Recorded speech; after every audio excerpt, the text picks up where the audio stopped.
lo que es artritis séptica y osteomielitis y bueno, la definición de sinovitis transitoria. Ese es el temario que les traigo, la definición, epidemiología, factores de riesgo, la fisiopatología, los agentes etiológicos, manifestaciones clínicas, ayudas diagnósticas, tratamiento, seguimiento y las secuelas.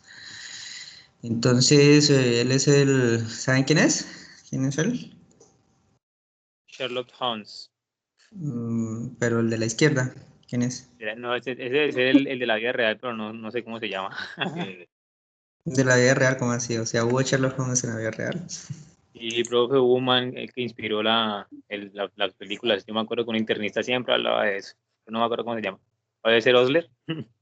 No, él es el Conan Doyle. Él fue el que escribió la novela de detectives de Sherlock Holmes, ¿sí? Que le dio como vida a esa saga de novelas en la época, pues era la época dorada inglesa. Entonces él fue el que escribió los libros del Sherlock Holmes. La verdad desconozco que hubiese de verdad en vida un Sherlock Holmes. Que yo sepa es una historia de ficción de detectives ingleses eh, que pues perseguían a diferentes malandros de la sociedad inglesa, pero que yo sepa no, no existió ningún. Es que creo, profe, que o sea, no es inspirada en un detective como tal, sino era como un médico. Si no estoy mal, recuerdo lo que el internista hablaba, el man siempre hablaba de Sherlock Holmes y que ustedes sabían y yo no sé qué, y atrás lo Es que él, mencionaba. Entonces, como es que que fue un él médico es muy, médico. muy audaz. Es que el ¿Es médico? doctor Conan Doyle es médico, ¿sí? Ah, razón. Entonces, sí, ese por eso que lo hablaba.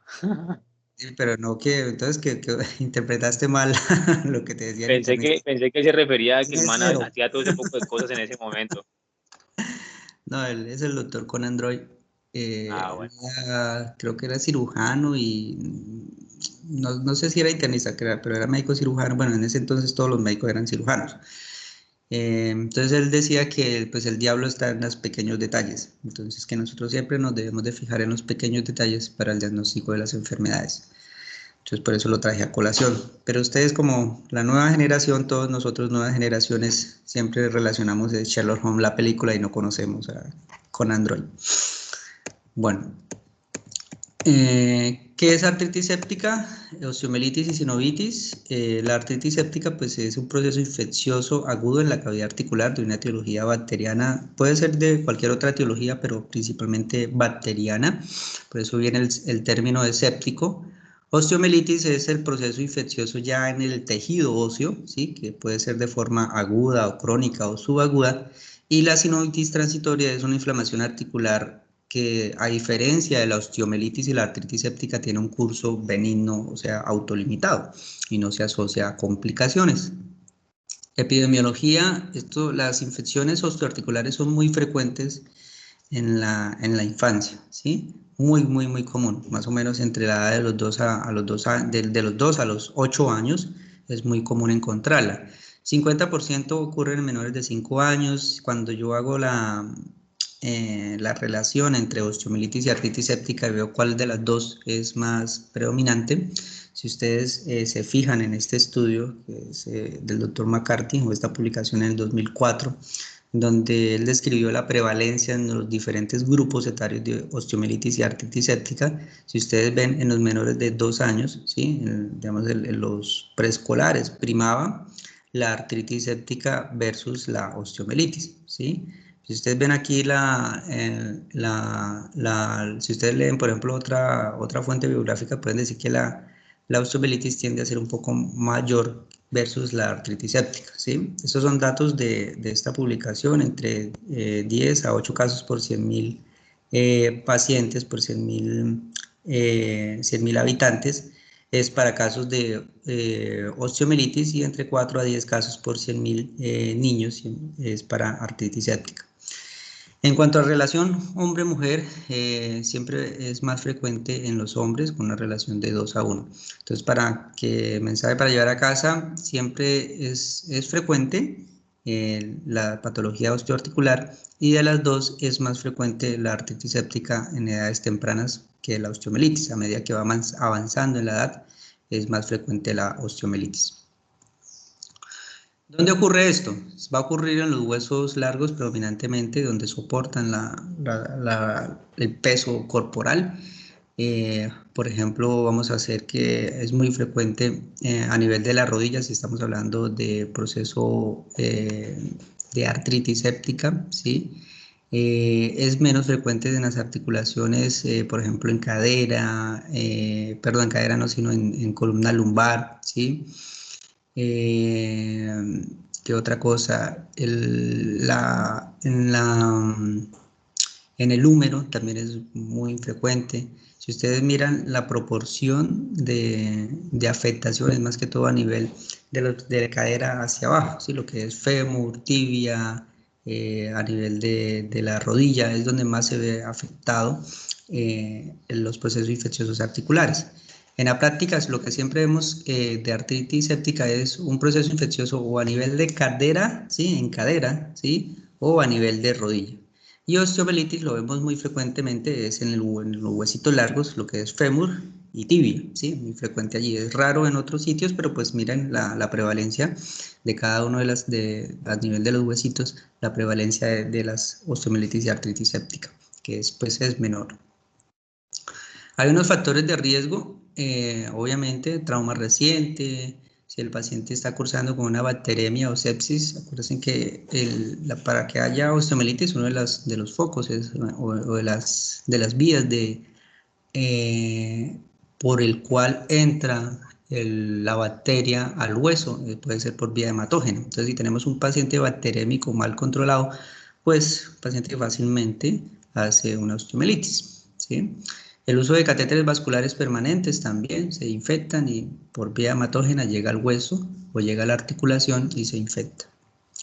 Cirugías articulares previas, por ejemplo, pacientes que requieren reemplazo de cadera por algún tipo de deformidad en miembros inferiores, enfermedades articulares preexistentes, infecciones cutáneas también. Una infección cutánea, si no es controlada, puede llegar primero tejido subcutáneo, después llega al tejido articular, después del tejido articular llega al tejido óseo.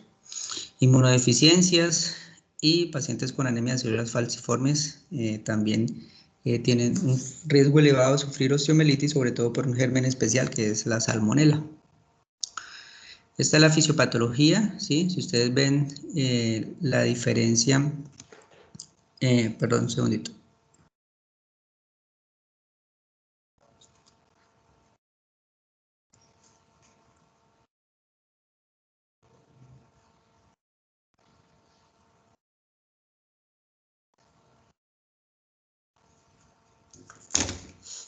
Listo. Si ustedes ven acá la disposición del hueso, ¿cierto? Tenemos una epífisis, tenemos la placa de crecimiento que es esta, ¿sí? Tenemos la metáfisis que es donde llegan estos vasitos, ¿sí? Los vasos nutricios del hueso y tenemos la diáfisis, ¿sí? Si vemos acá, por ejemplo, esta es una infección a nivel de un niño y un infante, ¿sí? Donde la infección llega al espacio articular, ¿sí? Inicia aquí en el espacio articular. Y se disemina, ¿sí? A nivel de la metáfisis, ¿sí? Por medio de esos vasos nutricios, ¿sí? A diferencia por ejemplo, de lo que ocurre en un paciente más grandecito, por ejemplo, en un adolescente, un niño grande, en donde estos vasos no van a estar inmersos aquí en esta placa epifisiaria, ¿sí? Entonces, no, perdón, aquí me equivoqué, llega la bacteria, ¿sí? Llega acá y atraviesa la metáfisis a través de los vasos nutricios, ¿sí? Si vemos acá, a diferencia de los niños o de los adolescentes, podemos tener una lesión circunscrita, ya que los vasos metafisiarios no van a atravesar esa placa epifisiaria, ¿sí? ¿Cómo es el orden de las cosas? Entonces tenemos que hay una bacteremia, una proliferación de bacteriana a la metáfisis, migración de las células blancas, neutrófilos. Hay un aumento en la presión intraósea, ¿cierto? Allí porque pues se genera un tejido que usualmente no estaba, ¿sí? Polimorfonucleares, tejido inflamatorio. Esto pues se ve traducido en que aumenta estas células, aumenta la fibrina, las bacterias, y hace un efecto que es levantamiento del periósteo, ¿cierto? Entonces hay salida del periósteo, esto produce digamos que obstruye, ¿sí? A nivel de los vasos sanguíneos, generando trombo en los vasos, y esos trombos, pues si uno tiene un trombo en un vaso nutricio, pues obviamente se ve afectado la parte de irrigación del hueso. Entonces vamos a tener isquemia de la corteza interna, ¿sí? Que se ve traducido en el levantamiento de esa corteza, y vienen los cambios que es el secuestro y el involucro. Esto era para mostrarles los tipos de medios de invasión a la cavidad osteoarticular que tenemos. Entonces, por trauma directo, ¿sí? Por ejemplo, un trauma, una cirugía, un objeto conductente que llega y atraviesa todas las capas y llega al espacio articular, inoculando pues con las bacterias allí en este espacio, y pues viene la proliferación y todo el evento de fisiopatología que les mostré previamente, ¿sí?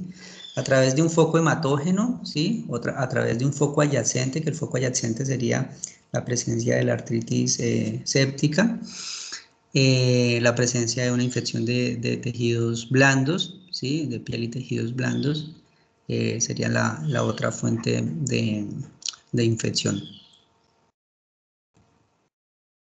¿Cuál es la etiología que tenemos? Si ustedes recuerdan, en piel y tejidos blandos hablábamos del estafilococo. Acá también vamos a hablar del estafilococo, que está en todos los grupos etarios, y ven entonces menores de 3 meses, entre 3 meses y la primera infancia, niños más grandes.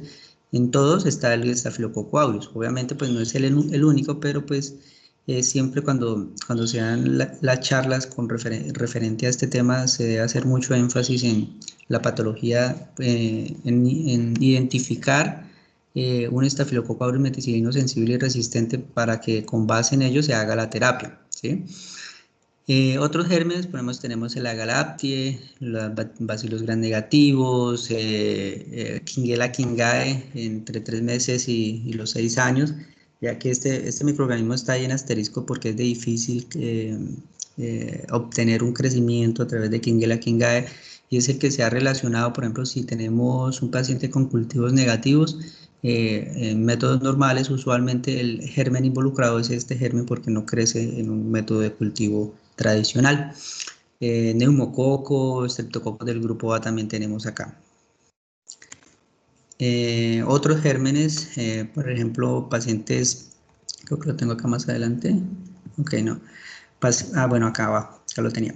Pacientes por ejemplo, con factores de riesgo específicos como anemias células falciformes tienen infección predominantemente por salmonela.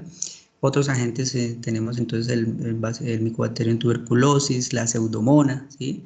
Mire que es una variedad de gérmenes que están involucrados, pero vuelvo y les repito, bueno, aquí el otro germen, la Neisseria gonorrhoeae también. Vuelvo y les repito, el estafilococo aureus es el que ustedes deben estar, digamos, pendientes a cubrir independientemente del grupo etario.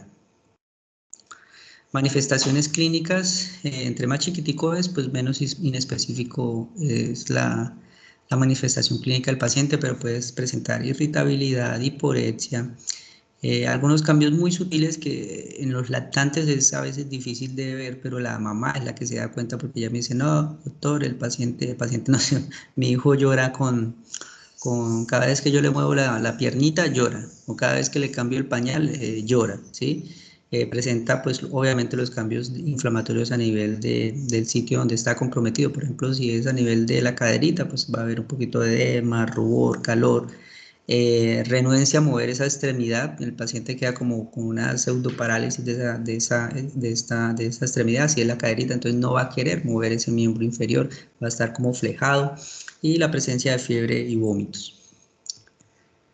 Cuando son más grandes, pues ya la localización del foco infeccioso es más evidente. Entonces ya tenemos fiebre, un dolor localizado, los cambios inflamatorios más evidentes, y ya como el paciente camina, entonces ya uno lo evalúa y ve que camina con cojera o cojea cuando camina, ¿cierto?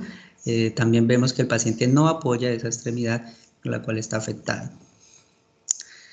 Vida real, esto es lo que vemos. Por ejemplo, mira, acá lo que les decía, un paciente que llega al consultorio, el motivo de consulta es porque el paciente está iniciando la marcha, lleva 3 meses marchando y la mamá nota de que cuando el niño de un momento súbito no quiere apoyar el piecito derecho, ¿sí? No quiere apoyar el piecito derecho, entonces no lo apoya, no lo apoya y la mamá sí nota que hay un cambio inflamatorio acá, pero pues es mínimo.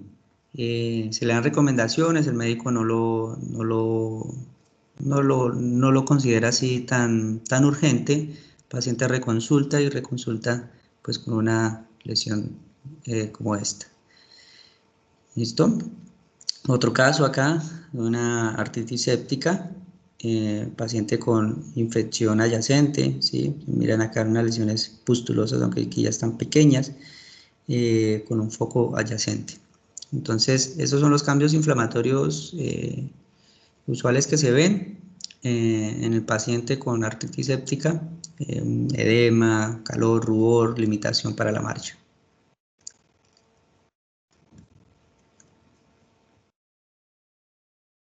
Bueno, de acuerdo a este estudio donde evaluaban la presencia una revisión sistemática, la presencia de síntomas, ¿sí? En los pacientes, ustedes ven que el principal síntoma es el dolor, ¿cierto?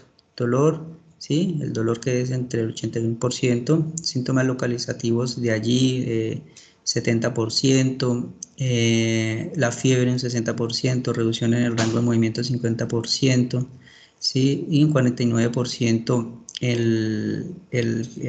se me olvidó que traduce esta palabra. A ver, los duros del inglés, ¿qué es lo que traduce esta? Ahí dices como pérdida de peso, ¿no?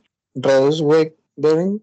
Weight no es ¿Sí es peso. pérdida? No, este no es pérdida, este es, Weight no pues es sí, ¿Pérdida de peso. crecimiento? es reducción Reduce. de peso, pero esta no me acuerdo. ¿O de crecimiento? Mm, no, qué duros para el inglés. Es que no sé qué significa tampoco el bearing. Eh, Solamente es peso. peso es weight. Sí, por eso, reducción de peso, pero esta no sé qué es, no me acuerdo. Después lo traducimos. La buscamos acá. Soporte de peso, viernes, cómo soportar. Es que es raro porque dijera como reduce el soporte o llevar el peso, porque eso es como llevando. Sí. Pues debe ser eso de que O no sea, apoya la reducción extremidad, que trata de no usarlo. sí, es eso. Sí. Carga, se puede. Dime. Se puede No, te escucha entrecortado. usar como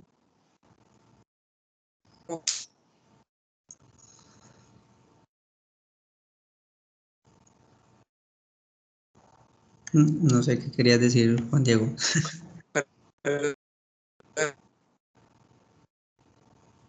Todo No se te se oye escucha nada. entrecortado.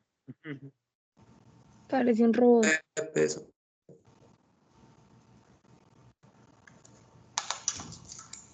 ¿Cómo? Va a tocar que escriba, No sé, compañero. doctor. ¿Me puedes decir, doctor? Y ahí se puede interpretar como carga de peso. Sí, es la reducción en el apoyo del peso en la extremidad afectada. Bueno, muy bien. Clasificación. Entonces la vamos a clasificar en aguda,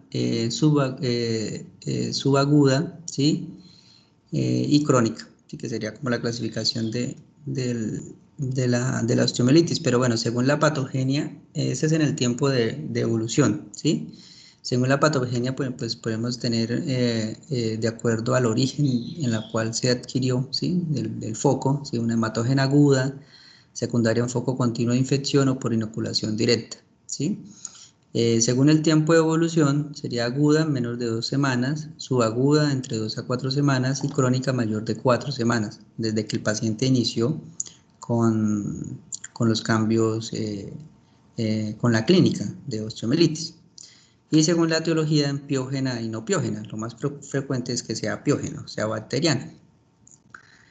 Las ayudas diagnósticas, como su nombre lo indica, son ayudas, no necesariamente las necesitamos para el diagnóstico de estas patologías. Ustedes ven, pues, esto es de diagnóstico, pues, clínico, ¿cierto? El edema, eritema, la cojera. De pronto sí necesitaríamos algunas imágenes para ver si el paciente tiene o no tiene alguna complicación, por ejemplo, la presencia de ese levantamiento perióstico que se ve en los pacientes con osteomelitis, sí, sobre todo para osteomelitis, pero para artritis séptica no. Si queremos confirmar y como para tipificación del germen, obviamente necesitamos ayudas diagnósticas. Pero pues la idea es que ustedes no retarden el inicio de los antibióticos esperando, por ejemplo, un hemograma o esperando una proteína C reactiva o una velocidad de sedimentación globular. Si tienen la sospecha clínica y tienen pues los pacientes con esa cojera, con los cambios inflamatorios, fiebre, pues deben iniciarle manejo. Entonces, ¿qué tenemos? Tenemos ayudas en sangre, ayudas imagenológicas, el hemograma, los reactantes de fase aguda, que allí encontramos la proteína C reactiva, la velocidad de sedimentación globular, la procalcitonina, cultivos y la reacción en cadena de polimerasa para la identificación de los gérmenes. Imágenes, vamos desde una radiografía simple hasta una tomografía, ¿sí? En la radiografía, usualmente los cambios se ven después de los 8 días en que inicia el proceso. La ecografía, que es un método no invasivo, fácil y sencillo de realizar y que pues aporta mucha información. Resonancia magnética, gammagrafía ósea de 3 fases y pues bueno, en última la tomografía para ciertos casos. Entonces, empezando con el hemograma pues no es un parámetro específico, pues es el más ampliamente utilizado para inflamación e infecciones articulares, pero pues no es un parámetro específico y miren lo que dice acá, puede ser normal en el 80% de los casos y por tanto no es un indicador fiable para el diagnóstico de osteomelitis o de artritis séptica, ¿sí? De acuerdo a esta publicación, una revisión sistemática, esto fue del 2012, sé que pues la leucocitosis con desviación a la izquierda solo se encontró en el 33% de los casos de pacientes con procesos osteoarticulares, ¿sí? Con una mediana de recuento que fue de 12.600 por microlitro, que eso es como, digamos, casi normal, o normal si es un niño menor de 3 años. Entonces, como ustedes saben, hay unos rangos para yo decir si tiene o no tiene leucocitosis. Entonces, siempre debe ser con base en estos rangos para definir qué es o no es leucocitosis. Lo mismo para ver si tiene neutrofilia o para ver si tiene linfocitosis.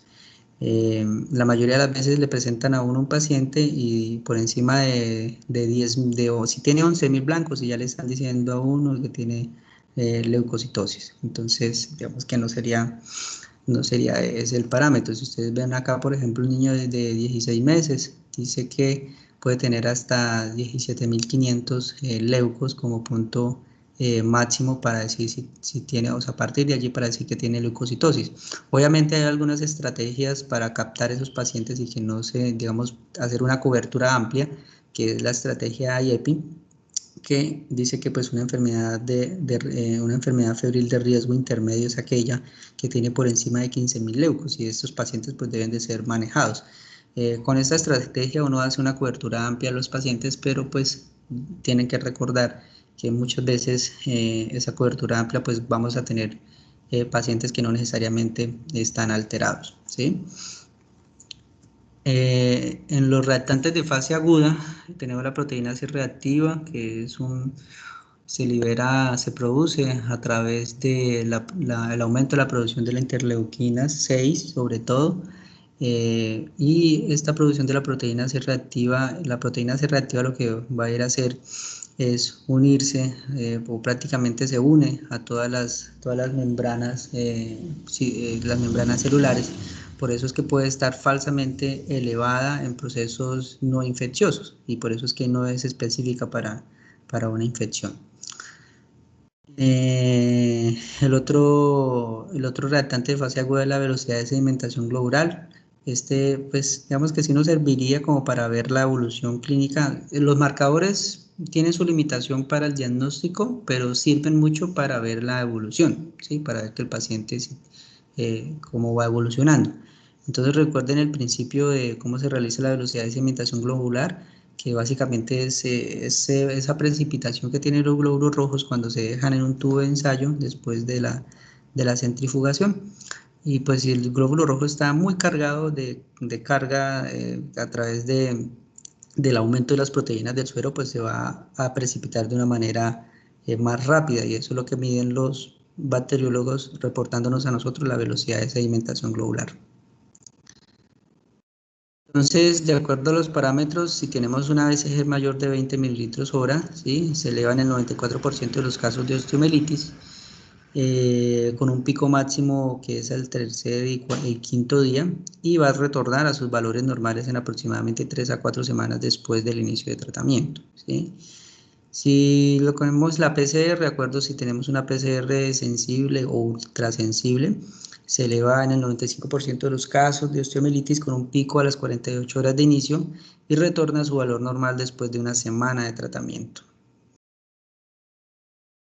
Igual pues la unión hace la fuerza, ¿sí? Hay una mejor sensibilidad en el diagnóstico cuando utilizamos los dos, ¿sí? Llegando pues cerca al 98%. Y hablamos que la PCR normaliza más rápido que la BCG, proporcionando una clara ventaja para el seguimiento. ¿Listo? La procalcitonina pues es muy específica para bacterias, para diferenciar entre si es una infección bacteriana versus otro tipo de infección. Sobre todo tiene un valor predictivo negativo pues muy elevado, porque si nos sale negativo prácticamente nos dice que el paciente no tiene ningún proceso infeccioso agudo bacteriano, ¿sí? Tiene una sensibilidad del 85% y una especificidad del 87%. Y en las imágenes, pues en la fase aguda, la radiografía simple tiene una baja sensibilidad diagnóstica. Si ustedes miran acá, dicen que las anormalidades empiezan después de los 10 días, ¿sí? Aproximadamente después de los 8 días empiezan las anormalidades óseas. Ya vamos a ver la secuencia.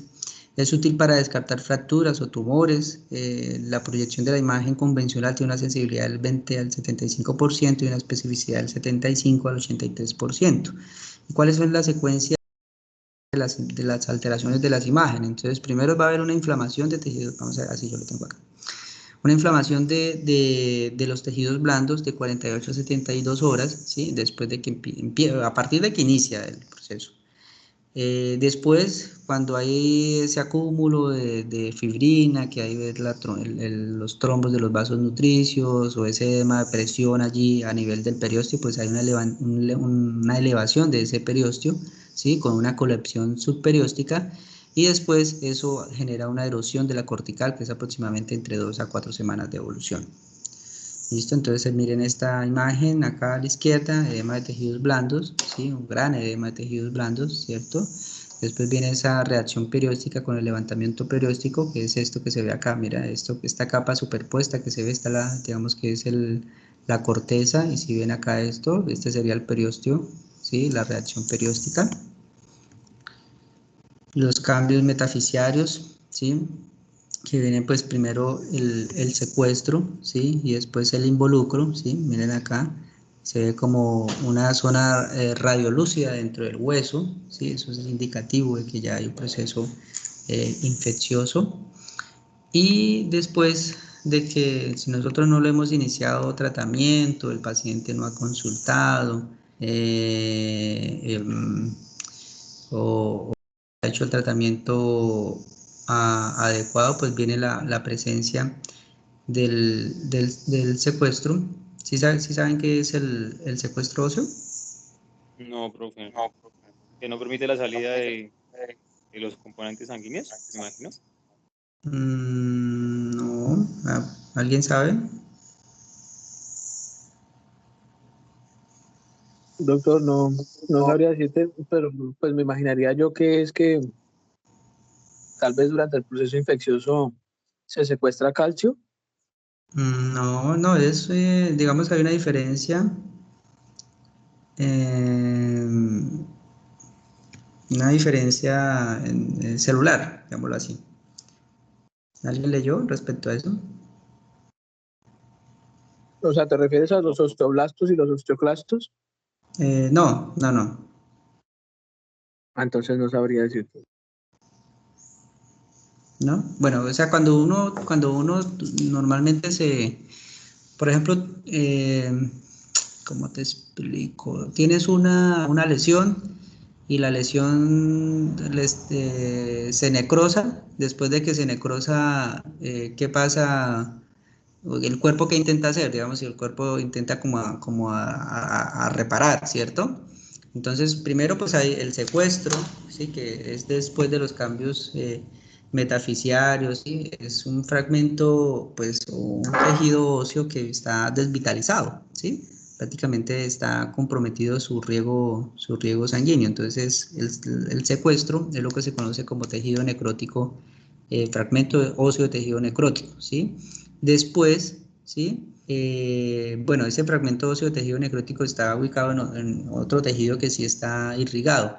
Y después el cuerpo intenta como crear una capa nueva de hueso, ¿sí? Alrededor de ese tejido necrótico o de ese tejido desvitalizado, y es lo que se conoce como el involucro. ¿Listo? Que sería este de acá, la remodelación ósea alrededor de un tejido óseo, el tejido óseo necrótico o desvitalizado, ¿sí? Que es esa remodelación ósea que tienen los pacientes con osteomielitis sin tratamiento, ¿sí? Entonces, la presencia del secuestro y después la presencia del involucro. Entonces, viene el secuestro, que es la desvitalización ósea, y después viene la remodelación, que es el involucro, ¿sí? ¿Sí quedó claro? Sí, señor. Sí, Sí, señor. señor. La ecografía, una modalidad muy útil y versátil, pues, para el diagnóstico. Esto nos permite detectar pequeñas cantidades de líquido adyacente al hueso que nosotros no vemos, pues, ni por una radiografía. Y nos permite detectar la elevación el engrosamiento y la elevación del periósteo, ¿sí? Miren cómo se detectan pequeñas cantidades de líquido, ¿sí? Acá, ¿sí? Sobre el hueso. Y tiene una sensibilidad del 46 al 74%, de acuerdo a datos en Estados Unidos, una alta especificidad entre el 63 y que puede llegar hasta el 100% dependiendo del operador, de la experiencia del operador. Entonces, por ejemplo, miren acá, tenemos un paciente que pues en la imagen vemos edema de tejidos blandos, no vemos nada más, y en la ecografía detectamos líquido y detectamos también una elevación del periósteo, cosa que no mirábamos en la ecografía, perdón, en la radiografía. La gammagrafía ósea de 3 fases, pues es una técnica, digamos, sensible en las primeras 48 a 72 horas en caso que la radiografía sea normal. La podemos indicar o mandar cuando nosotros sospechamos que el foco es en más de una extremidad o foco multifocal, o por ejemplo también otra indicación es pacientes con bacteriemia persistente, les mandan gammagrafía ósea de 3 fases para tratar de documentar osteomielitis oculta, que es una de las causas frecuentes de bacteriemia persistente porque no se ha controlado el foco, ¿sí? Pues igual también no es una prueba específica, una sensibilidad del 90%, especificidad del 53%, y tiene una alta tasa de falsos positivos, pues de acuerdo a la fase preoperacional de la prueba. Hallazgos encontrados, entonces encontramos zonas de hipercaptación, vemos acá por ejemplo la hipercaptación aquí a nivel de la rodilla, ¿cierto? ¿Sí? Hipercaptaciones aquí a nivel del hombro, ¿sí? Y esto es lo que pues se interpreta como focos de osteomielitis. Entonces, en pediatría a veces la tasa de falsos positivos va relacionado con zonas de hipercaptación que no se relacionan como osteomielitis. La resonancia con gadolinio, que digamos sería el gold estándar.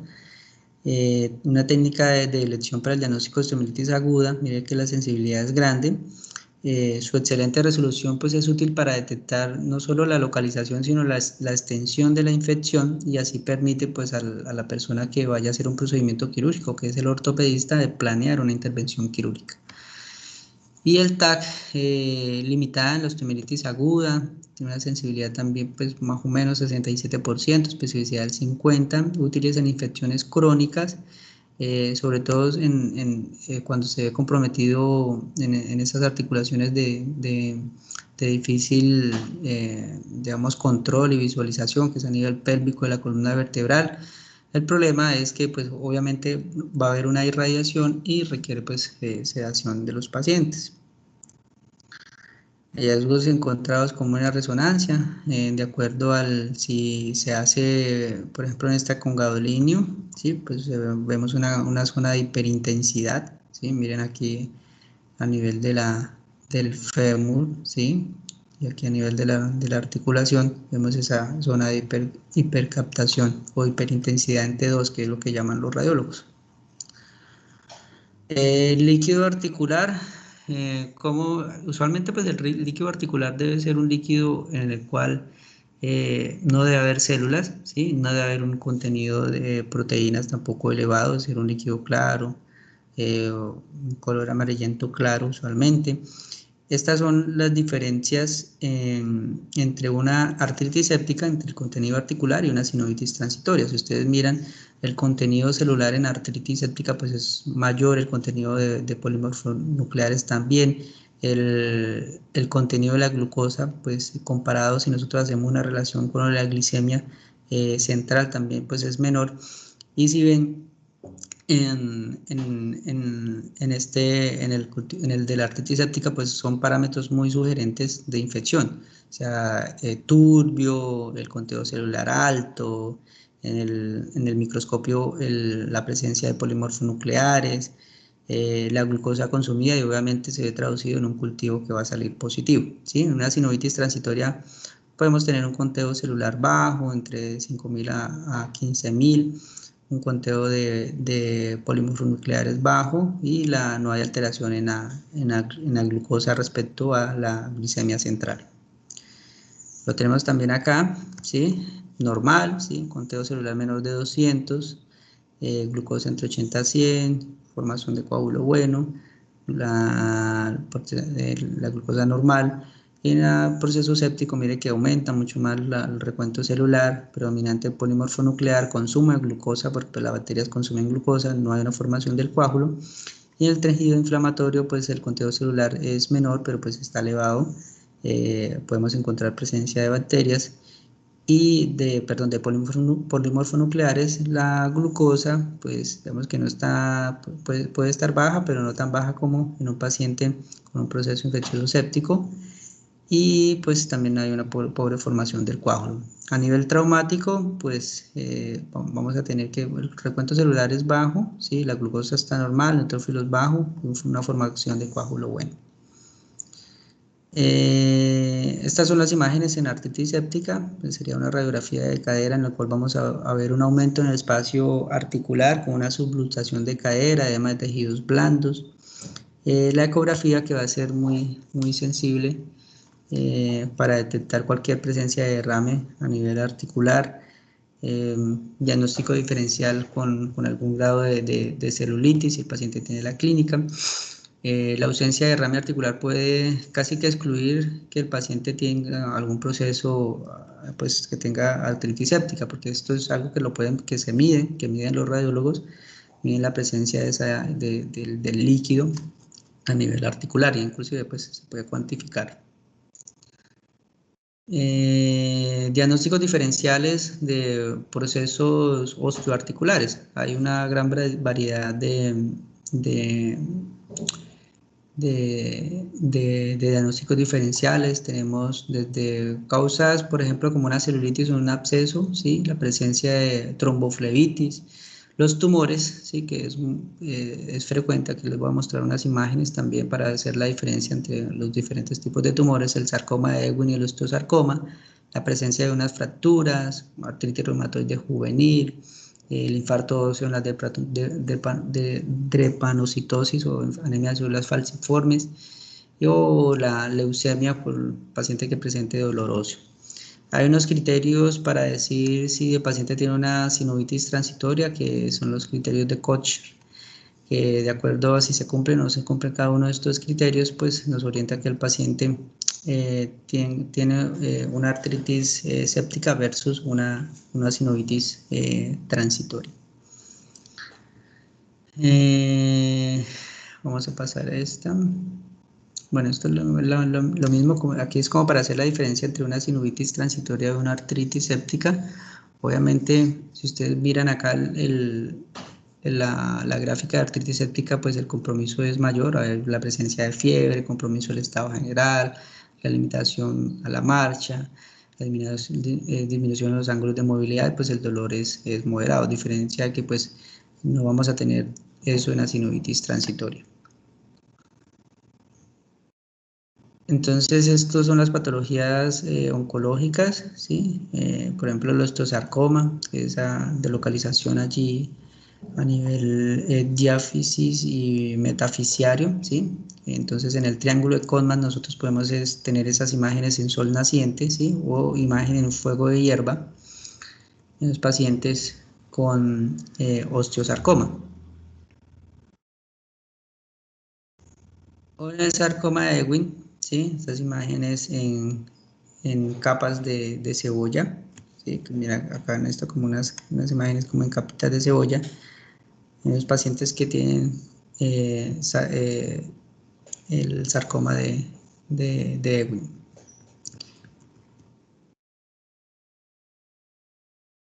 Estas son las diferencias entre un osteosarcoma y un sarcoma de Ewing. Por ejemplo, en la localización, el osteosarcoma es metafisiario, el sarcoma de Ewing puede ser a nivel de los huesos largos, ¿sí? Como lo vimos acá, ¿sí? Localización de los huesos largos. Los hallazgos radiográficos, entonces, en el osteosarcoma es el patrón de rayos de sol, ¿sí? El sol naciente, y en el sarcoma de Ewing es las capitas de cebolla, ¿sí? En forma lítica, que es esta acá, ¿sí? Y están las capitas de cebolla.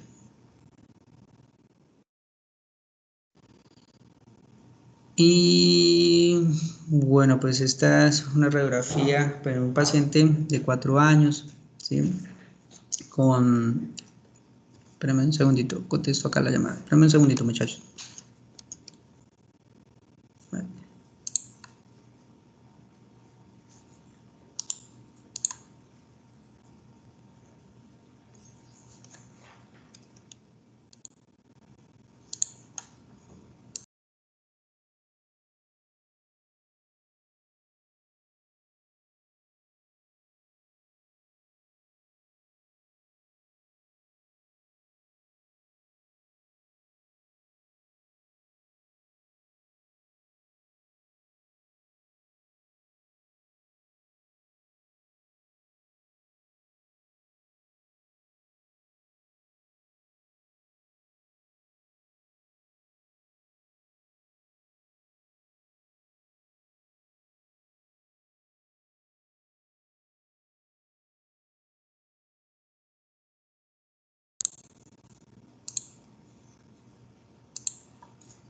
Ya, perdón. Bueno, íbamos en la radiografía. Profe, pero no estamos viendo, yo no estoy viendo la presentación. Ah, ¿no?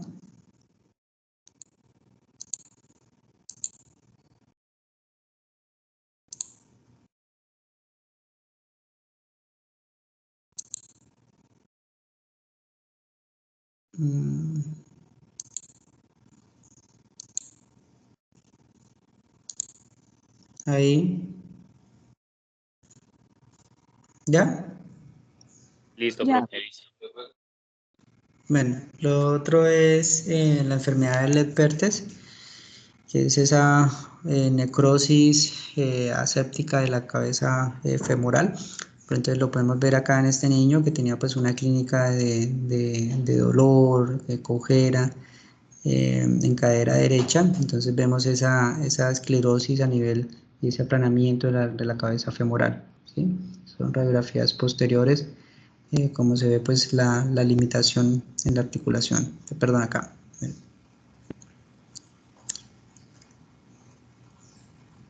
El diagnóstico, pues la confirmación diagnóstica puede ser por un método directo, ¿sí? A través de de cultivos.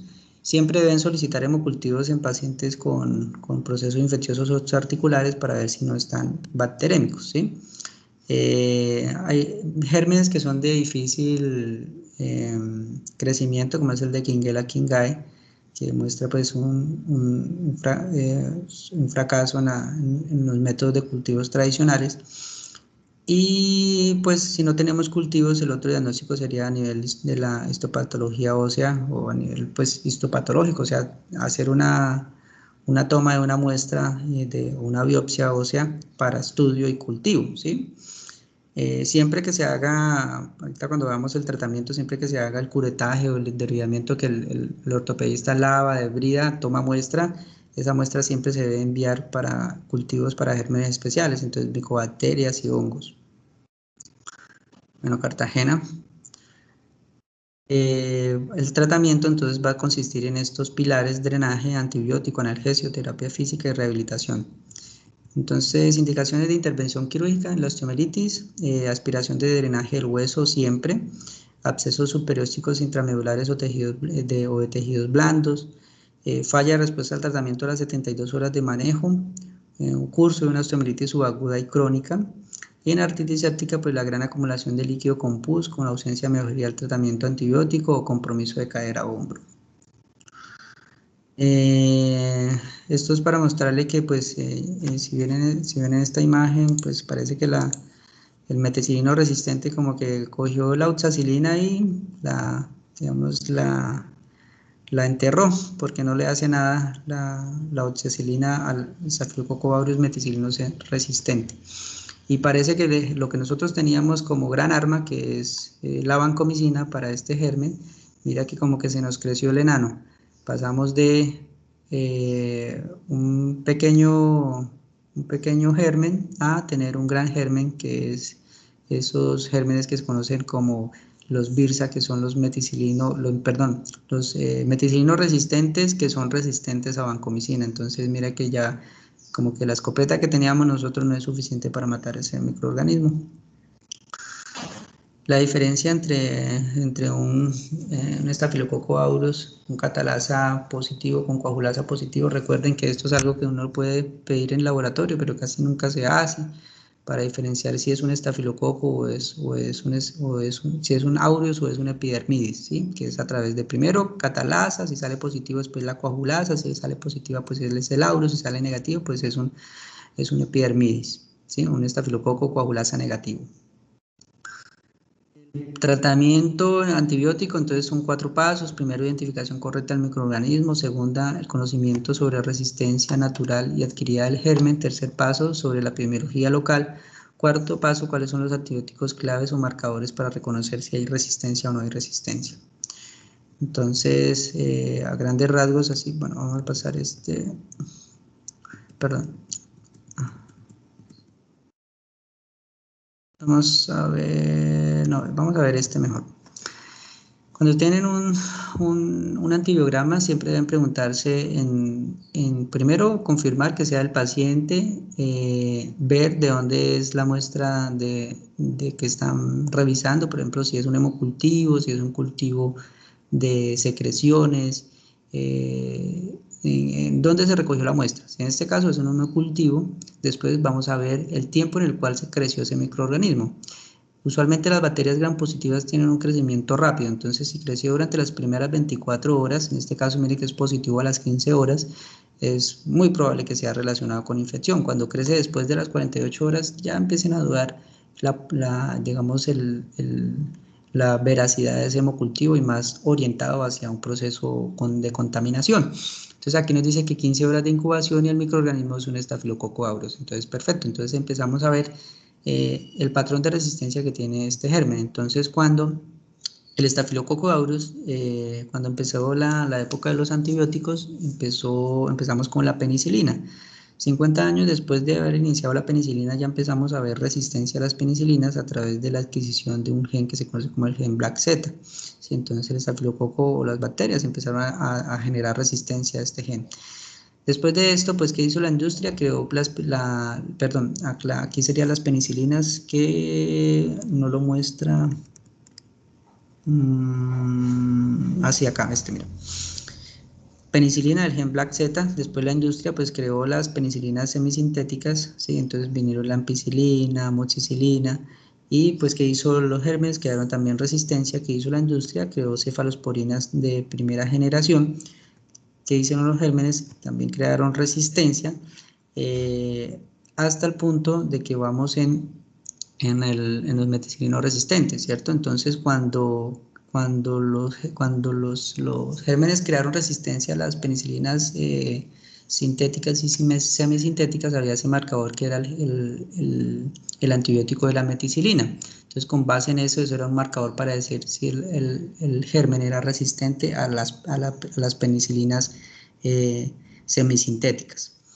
Después, ese marcador, digamos que se sacó, y nosotros utilizamos dos marcadores para ver si es un meticilino resistente o meticilino sensible. ¿Cuáles son esos dos marcadores? La oxacilina y el screen de cefoxitina. Vamos a ver si aquí está, yo lo tenía, bueno, acá está la oxacilina. Vamos a ver el otro, el screen, acá, el screen de cefoxitina, son los dos marcadores, ¿sí?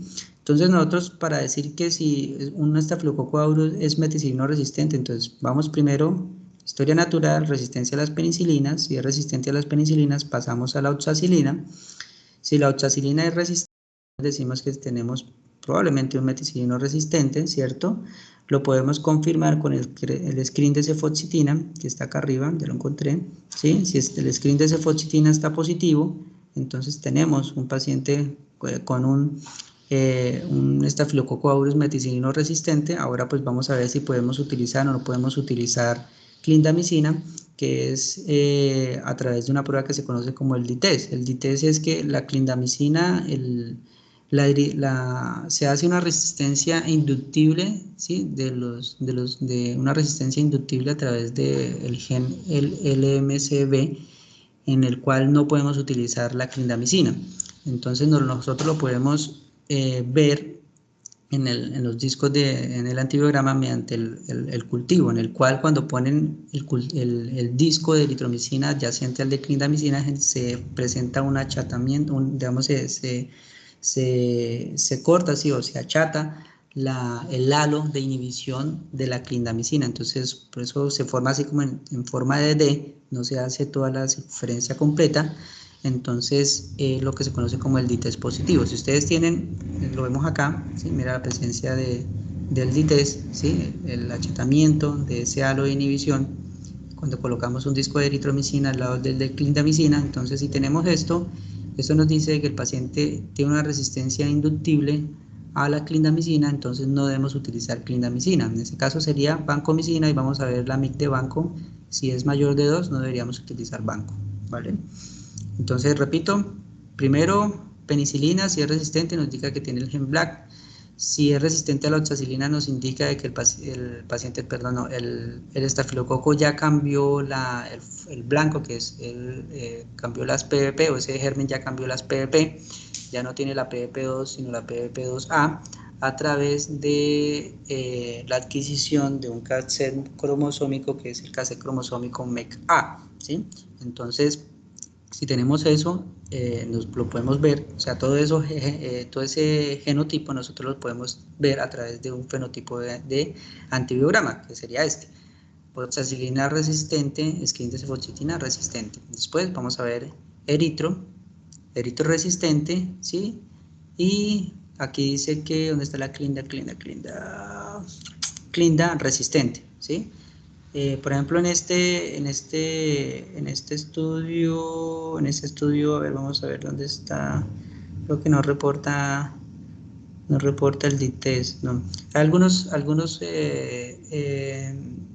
equipos de hemocultivos, dependiendo si es un Philips o si es un macroscan, pues reportan o no reportan el DITES, ¿sí? Si no, pues le toca a uno hacer la interpretación. En este caso, si uno tiene, por ejemplo, resistencia a eritro, es eritro resistente, ¿sí?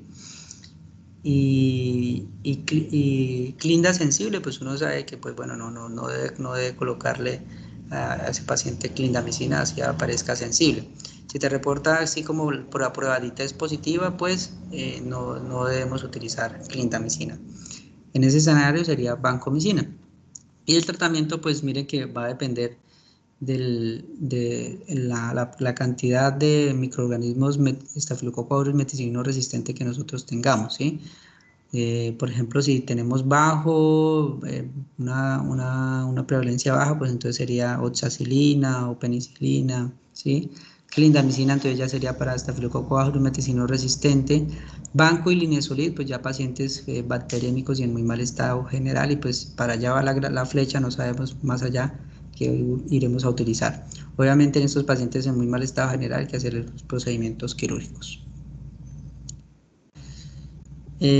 Bueno, ¿cuándo utilizar vancomicina o oxacilina o clindamicina? Mira que aquí dice, de acuerdo a esta publicación colombiana, cuando las cepas de Staphylococcus aureus resistente, ¿sí? Hay más del 10% de las cepas de Staphylococcus aureus resistente a clindamicina, ¿sí? Mayor a ese 10%, pues utilizar la clindamicina. Y cuando hay un aumento de, digamos que tengamos la epidemiología local a través de cultivos mayor del 90% de cepas Staphylococcus aureus meticilinos sensibles, pues serían oxacilina o cefalosporinas de primera generación.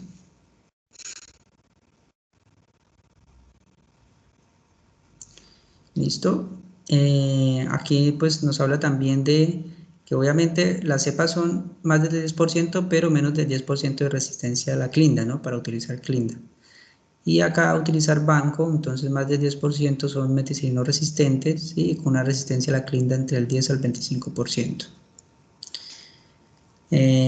Acá cuando banco o cuando trimetoprim sulfa, bueno, el trimetoprim sulfa es como la terapia de switch para yo hacer cambio al paciente que estoy manejando por Staphylococcus aureus a nivel intrahospitalario y le quiero, digamos, hacer ese cambio oral, pues digamos que podría ser una alternativa utilizar el trimetoprim sulfa, el paciente que está recibiendo, por ejemplo, clindamicina, a nivel intrahospitalario. Estas, bueno, las dosis no voy a reforzar en esto, ya hemos hablado de las dosis, banco de 40 a 60 miligramos kilo día cada 6 horas, clinda 40 miligramos kilo día cada 6 horas, oxa 300, penicilina de 250 a 300 mil unidades, básicamente esos antibióticos. Entonces, de acuerdo al... Pues Señor. yo no estoy entendiendo como muy bien lo del antibiograma, a pesar de que ya lo habíamos visto también en otra ocasión. Esto, o sea, la sensibilidad a las penicilinas la mido con la oxacilina, ¿sí? Sí. Si me sale resistente a oxacilina, entonces ya sé que es resistente a las penicilinas, ¿sí? Entonces luego reviso cefalosporinas, es que te entendí. Ya le explico de nuevo.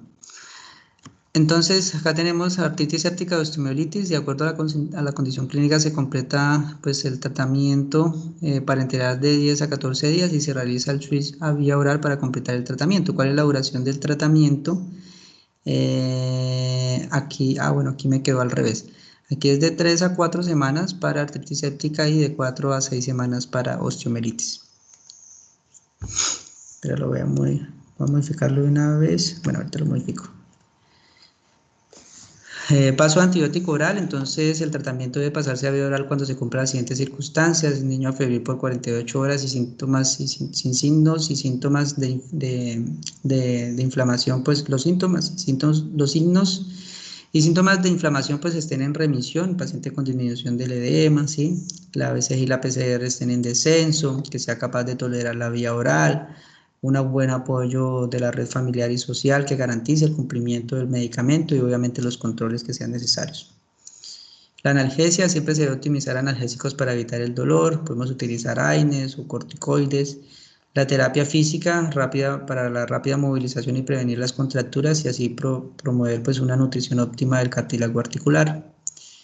El pronóstico es muy importante, el seguimiento clínico multidisciplinario en general debe vigilarse hasta los 12 meses de intervalo cada 2 semanas, un control clínico y paraclínico radiológico que demuestre curación, y la osteomelitis de cadera pues debe vigilarse hasta los 2 años del diagnóstico para, digamos, porque por su mayor riesgo de secuelas.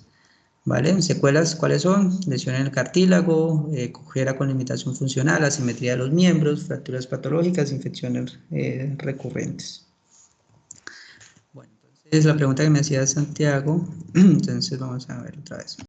Vemos el estafilococo aureus, ¿cierto? Pero voy a poner el cursor.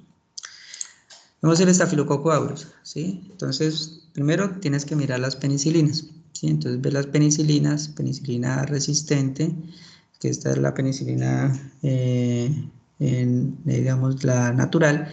Después vienen las penicilinas sintéticas, también son resistentes, mira que tienen gen BLAC-Z.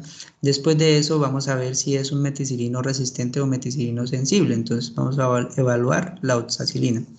Evaluamos la oxacilina, si es sensible, pues nos indica que posiblemente sea un meticilino sensible, ¿cierto? ¿Cómo lo confirmamos? A través del screen de cefoxitina. Si el screen de cefoxitina sale negativo, entonces eso nos confirma de que es un meticilino sensible. Lo vemos acá, screen de cefoxitina negativo. Después de eso vamos a ver... Perdón, profe, o sea que eso quiere decir que si es oxacilino sensible y screen sale negativo, administro meticilina. Ya había dicho que la meticilina ya no se utiliza como antibiótico, sino como marcador. Perdón, profe, no lo he escuchado. Entonces, vuelvo y repito. La penicilina, ¿sí? Resistente, ¿sí? Sale el gen BLAC. Hay algunos antibiogramas que ni siquiera te lo reportan porque si sale resistente lo sacan, ¿sí? Digamos que te dan las opciones de tratamiento. Algunos antibiogramas, perdón. Entonces, en este escenario, digamos que este antibiograma saca todo. Entonces, tenemos la penicilina resistente, ¿sí? Después de la penicilina, pasamos a la oxacilina, ¿sí? Digamos, del que veamos la penicilina y las ampicilinas, oxacilina, ¿sí? Entonces, si sale sensible, es un meticilino sensible, ¿listo? Meticilino sensible. Si sale sensible a la oxacilina. ¿Cómo yo lo confirmo? Porque puede ser que tengamos un meticilino que sea sensible a la oxacilina y no sea un meticilino sensible por otras cosas que se llama la afinidad de la PVP. Pero lo que me interesa que aprendan es que si tienen en el antibiograma resistente a oxacilina, es un meticilino resistente. Si es sensible a la oxacilina, es un meticilino sensible, ¿vale? Entonces pasamos acá, después de ver esto, pasamos al screen de cefoxitina. Si sale negativo, esto nos confirma de que es un meticilino sensible. Vuelvo y repito, penicilinas, después oxacilina. Si sale sensible o resistente, aquí empezamos para Doctor, ver una si... pregunta ahí, qué pena, doctor. Si la oxacilina sale sensible, pero sale, digamos, positivo el screening de cefoxitina, es meticilino resistente, ¿sí? sería una cepa que se conoce como Borsa, digamos que borderline o en un pool de cepas, en el pool de nicho de infección, tienes unas cepas que son meticilino sensibles y otras cepas que son meticilino resistentes. Entonces, en ese escenario el tratamiento sería oxacilina a dosis altas, ¿vale? Ok, sí, sí. Entonces tenemos meticilino sensible, sí, perdón, tenemos oxacilina, aquí dice que es sensible con una MIC de 0,2, ¿sí? Tienen que evaluar siempre las MICs, no es interpretar si es sensible o resistente, sino también la MIC, que sea coherente con esto. Entonces una MIC de 0,5 que es sensible, entonces evaluamos un meticilino sensible aparentemente acá, ¿cierto? Lo confirmamos con el screen de cefoxitina que dice que es negativo, ¿sí? Entonces tenemos un paciente con un estafilococo aureus meticilino sensible. ¿Cuál es el tratamiento para meticilino sensible? O oxacilina o cefazolina, ¿sí? Para este paciente. Ahora pasamos al meticilino resistente.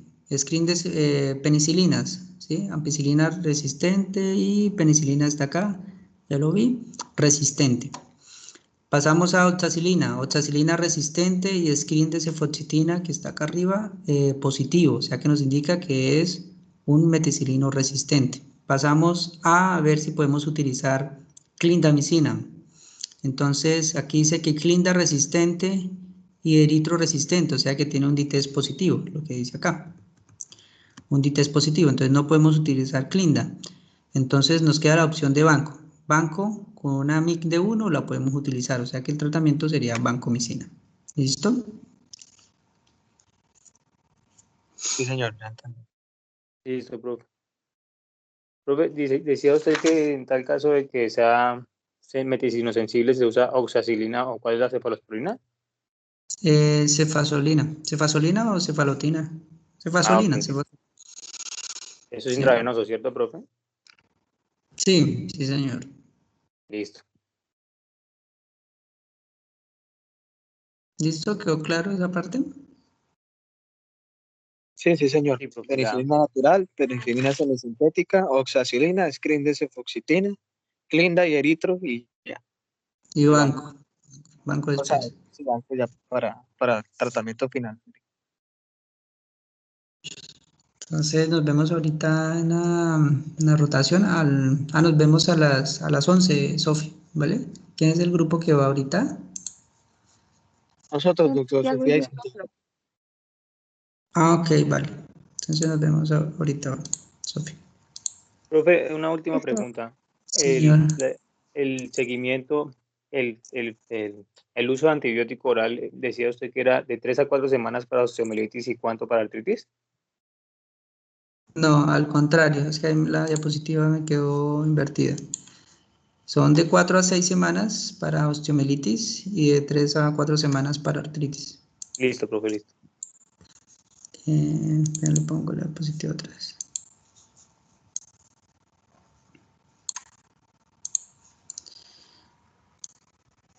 Es que ahí sí no la había corregido.